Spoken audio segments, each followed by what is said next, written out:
All right, let's spend just a couple minutes talking about some thoughts as to what would cause some gender incongruence. Now, the first thought is that, well, it is mental illness. And, I think a lot of people would say this is probably what this is. This is probably what most people chalk transgender up to be is mental illness. Now, the reality is it hasn't been deemed mental illness for a very long time.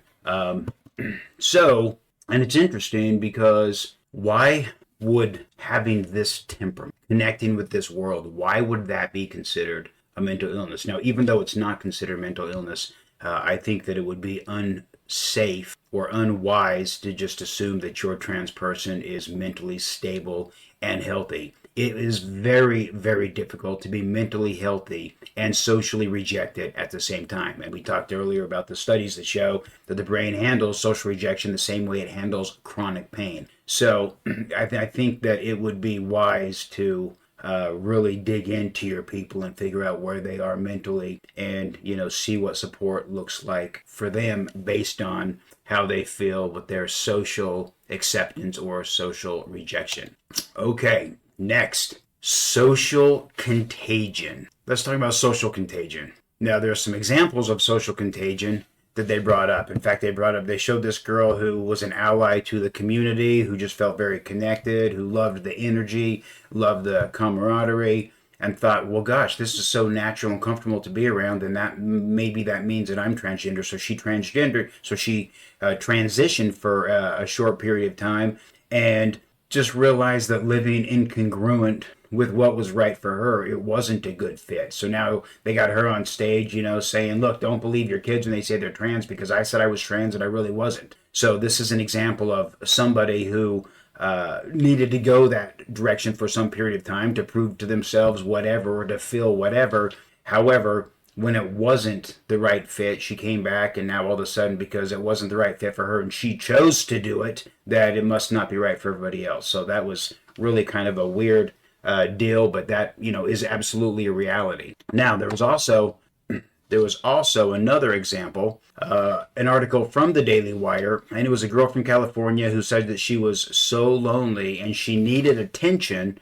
And so she was reading on social media and seeing the support that some trans people were getting, and she just really that connected with her. That level of support and whatever resonated with her and just made her feel less lonely. So she decided that she was going to transition so she could also receive the attention and the support that this community was getting. But again, after living a short time incongruently with the nature or the temperament that she had, she came right back and said, parents, look, don't believe your kids that say they're trans because I'm not really trans, but I was really lonely. Now I am absolutely not discounting loneliness or depression or wherever she was. I'm not going to discount that whatsoever. However, transitioning was an option that you had. Going that direction and trying to fit in was an option that you had, and everybody has the right to be wrong. So for you to come on and say nobody else gets to be trans because I was lonely and that's how I chose to deal with it is kind of weak sauce.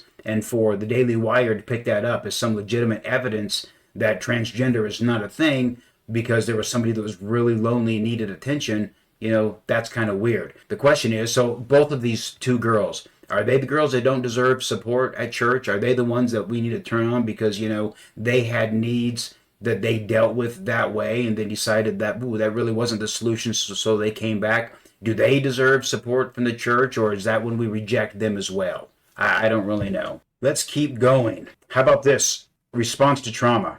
This was actually something that was new for me. I really hadn't considered it until I was shown a movie called Peacock on Peacock, and about somebody that had an extremely traumatic experience when they were younger, and when they got older, then they had this other identity to help them deal with what they had. Now, there's also a lot of other examples that they have on the Daily Wire. This is one of them. This retired Navy SEAL, made famous by becoming trans, reveals he has detransitioned, destroyed my life. So this is a Navy SEAL who came out in this article. It says, some very traumatic things happened early in my life, and later in my life, as I was going through therapy, there was a therapist that wondered if maybe I was in a different body than I should be in based on how I was feeling and what I was responding to. And, after a long bit of therapy, this person decided that they were going to transition, and hopefully that would help them to deal with whatever trauma they went through. Now, after living that way for 8 years, they decided, you know what, I don't have the peace that I was expecting. I don't have the stability and the mental stability that I was hoping for. And so maybe that wasn't the right thing. So instead of being embarrassed and saying, I was wrong, or I choose to make a different decision, now all of a sudden it's coming back out and saying, oh, I wish I wouldn't have been tricked by this, mental therapist. Here's the bottom line. Man up. Man up and take responsibility for your own choices. That is obviously something that you responded to. It may have been the only thing you were responding to help you get to that trauma. Now, I think it's terrible that you had to deal with that trauma. But how you dealt with that is completely up to you. Not everybody has the switches to retreat back into that world to find safety or stability for whatever period of time until they can work through all the trauma that they went through. So I surely am not discounting your trauma. I'm discounting your accountability. You have the right to be wrong. I respect that. You don't have the right to tell other people how they need to deal with their trauma. So I thought that was a really weak display from this Navy SEAL. I do appreciate your service. I don't appreciate your accountability. There's another example of somebody that had to deal with trauma, and this is somebody that Candace Owens has talked about many times. This waste of skin. His name is Walt Heyer. And this is another very, very tragic story of a person who was dropped off and being watched at a very young age by their grandmother, who was a dressmaker. Apparently the grandmother made this person a little super cute purple dress and dressed him in it, and he felt good, and he loved the compliments, and he loved, feeling beautiful and being told that he was beautiful and cute. And he loved that. Unfortunately, there was an uncle that also took an interest in this little individual in the dress and took advantage of this person for a couple of years. So when the parents realized it, they removed this child, this Walt Heyer, from the situation. So it stopped after a couple of years. So that's a long time to have to deal with that. And this person, absolutely struggled with gender identity for the next 30 years. Well, 30 years later, he goes and he sees a therapist and, says, look, this is the struggle that I'm having. This is really how I feel. I think this is what I want to do. The therapist says, okay, well then we can go that direction, but we need to do it over a couple of years. We need to make sure, let's spend the next 2 years working through our stuff, whatever. And then at the end of 2 years, if that feels like the right call, then you go ahead and transition and live the life that you want to live. So they go through the 2-year process. Walt Heyer transitions into a girl for the next 8 years, and then says he found Jesus, right? So he gets over there again, realizes, wait a minute, this isn't the peace that I wanted to feel. It may feel better, but this is not what I was expecting to experience. So after 8 years, he finds Jesus at some church and decides to detransition, and now is trying to earn a living, telling other people that, that they can't do that it's wrong. And he has this ridiculous website called what was it called? Let me see if I can remember. Oh, here it is right here. Let's put this back up here. So he has this ridiculous website called Sex Change Regret. Now, if you want to hear his story, well, you could actually go on YouTube and find some stuff for free. But if you want to hear his story or get any resources from his website, every one of his links all lead it's just a link to this generic support group for, a variety of things. So there is no support whatsoever for anybody, but there is a paywall. And if you want to pay to hear his story and his excuses, then you're able to do that. So this is absolutely ridiculous that this person would go, 30 years later, then go through 2 years with a therapist, still decide that that's what they want to pursue, and then come back and tell other people that they shouldn't do that that's not right for them, as though his experience dictates what everybody else can do, with what they're going through. It's such a weak perspective. This is all about, where's the accountability, for crying out loud? Up to 20% have regrets about their sex change. Okay, 20%. So what you're saying is 80% of the time it was the right move. So do we need to just shut down the program because 20% had were not completely satisfied with whatever results they got or whatever feelings they got out of it. Is that what it is? Because to me, this stat right here, 20%, we're going to shut down 80% that it's working for 20%. That's pretty stupid. But if you clicked on this link right here where it says regret is not rare, see the evidence. Do you see that right there? So if you click on that link right there, then it brings up this right here. And I would encourage you, go to the website and thumb through this stupid stuff. So long-term follow-up, a transsexual person's undergoing sex reassignment surgery. First of all, we're not dealing with transsexual right now. We're talking about transgender right now. So we keep scrolling down a little bit more. Let's look at what it says. Although alleviating gender dysphoria, which is what we're talking about, so although it does alleviate that, so it's the solution for what we're talking about, it may not suffice as treatment for transsexualism. So hold the phone. So although it's the right thing most of the time for people who have gender dysphoria, it wasn't the right fit for those people that are transsexual and were hoping to achieve a different result or a different, response or reaction or whatever else. So what a weak thing to say that because he dealt with his tragedy or his trauma that way, that all of a sudden people can't deal with their gender dysphoria in a way that's good and congruent for their own body. This is, again, this is weaker than circus lemonade. Where is accountability? And we're just getting started with accountability. Look up how many people are dissatisfied with their surgeries, with their cosmetic surgeries, with the surgeries that they're having so they look different or feel better, about themselves. Costly mistake, 1 in 5 who have plastic surgery are unhappy with the results. 1 in 5, well, that's 20%. Well, that's the same as transsexuals. Shit, I thought the transsexuals had that stat locked up. And now here's everybody else coming in to say, gosh, 20% of the time I wasn't completely happy with the results. So when do we get to step in and tell people they don't get the right to their bodies that they want? That we're going to dictate for them what is right for their body and their self-image and their self-actualization. This whole thing is it's just stupid. It's just stupid. Anyway, go take a look at that website. This Walt Heyer, unbelievable. Here's that movie Peacock. It was actually kind of interesting a little bit. Really, my first exposure to somebody dealing with trauma that way. So hey, look, however you got to deal with it, if you get through it, then I'm happy for you. And however I can help you get through it, that's great. If you need to recess to these places so that you have a place to escape until you're able to figure out what's right for you, great. I'm glad it was available. I'll respect you over here. I'll respect you over here.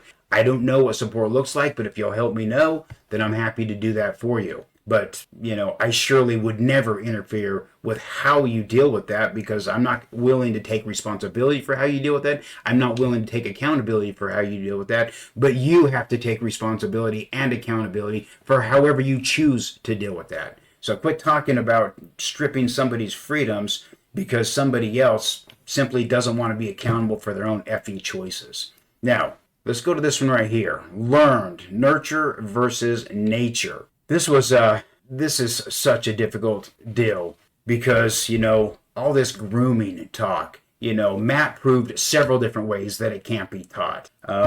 How would you teach this in school? How do you get somebody to disconnect from what's important to them and get them to hold on to something that's not important? How do you do that, and why would you do that? So he proved through this experiment right here, through this situation right here, that it's not possible to teach. In fact, it's not even possible to trick. So he talked about the Reimer twins. This is David and Bruce. Now, Bruce had his schmeckle cut off with an unfortunate circumcision procedure when he was an infant, and it actually cut his schmeckle off. And the doctor says, hey, look, here's the good news. It doesn't really matter because gender's just, it's just nature, or it's just nurture anyway. So what we'll do is we're going to make this look like a girl. You're going to give this child a girl's name. You're going to dress them like a girl. You're going to treat them like a girl. And they're going to be probably the most happy girl, in the world. So don't even worry about it. Let's just do that. Well, that is exactly what they do. They didn't circumcise the other boy, and they just allowed this child to grow up and develop like a little girl. You can see her in that little picture right there. But what happened? The kid was miserable, absolutely miserable, didn't connect to any of that world. In fact, later, a little bit later in that person's life, because they were so unhappy and so miserable and so suicidal, they finally broke down and said, hey, look, here's why you're feeling the incongruence you're feeling. This is what happened. Well, he immediately switched back Then he was on an interview with Oprah Winfrey, and this is a comment that he made on Oprah Winfrey. The girls would do their thing with Barbies and things that didn't interest me, and things such as trucks and building forts and getting into fistfights and climbing trees. That's the sort of stuff that I liked, but it was unacceptable as a girl, and I had no place to fit in. That right there is the mantra, is the words of a transgender person. That is exactly how all transgender people feel. I didn't fit in. So, not only can it not be taught, it can't be tricked. Now,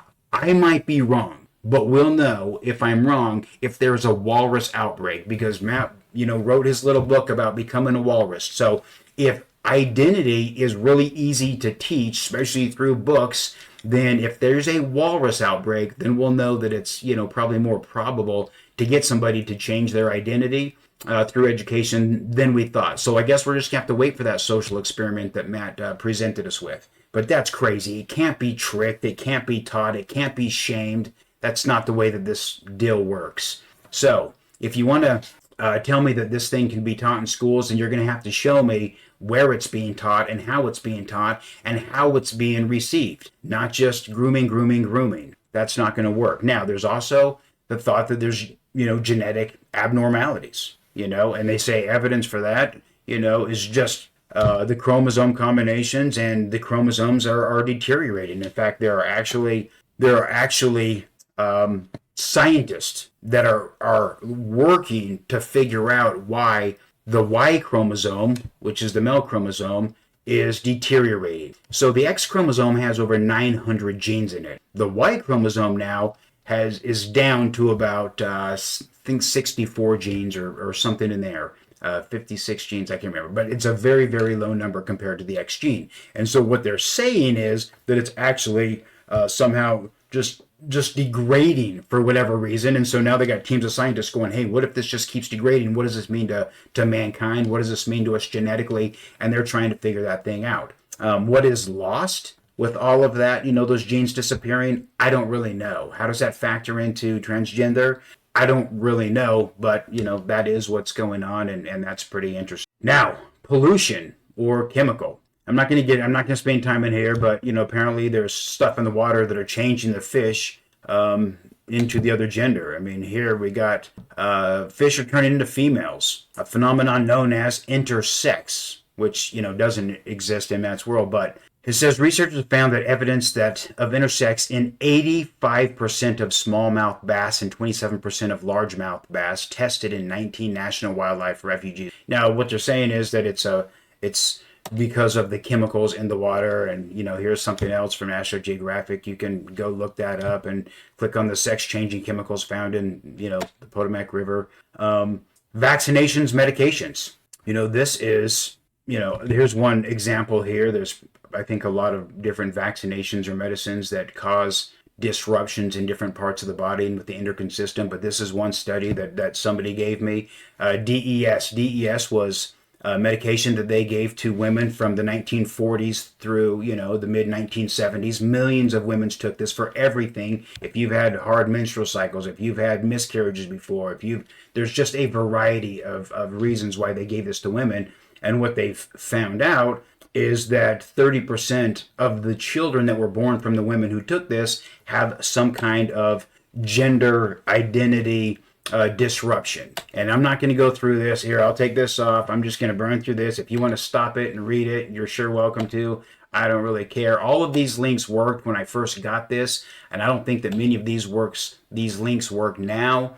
For whatever reason, they were taken down. However, there's all the resources right there if you're interested. However, you can still go to this website right here. I know that it's up and running, and that will explain exactly what's going on. This was apparently a synthetic estrogen that disrupted all of this. So you can go onto this website here and read all about it. But now we're generations into this thing, and 30% of those kids, 30% of the 30%. So these statistics are staying congruent. So now we got all of these people that are born with this gender incongruence as a result of medicines or whatever that their mother took, and we're telling them, hey, look, that gender incongruence, we're not we're not going to let you have the health care that you need. In fact, we're not even going to let your parents parent you if you don't comply to what is important to us. So imagine that. Imagine that. Reincarnation, some people think that that's a deal. And,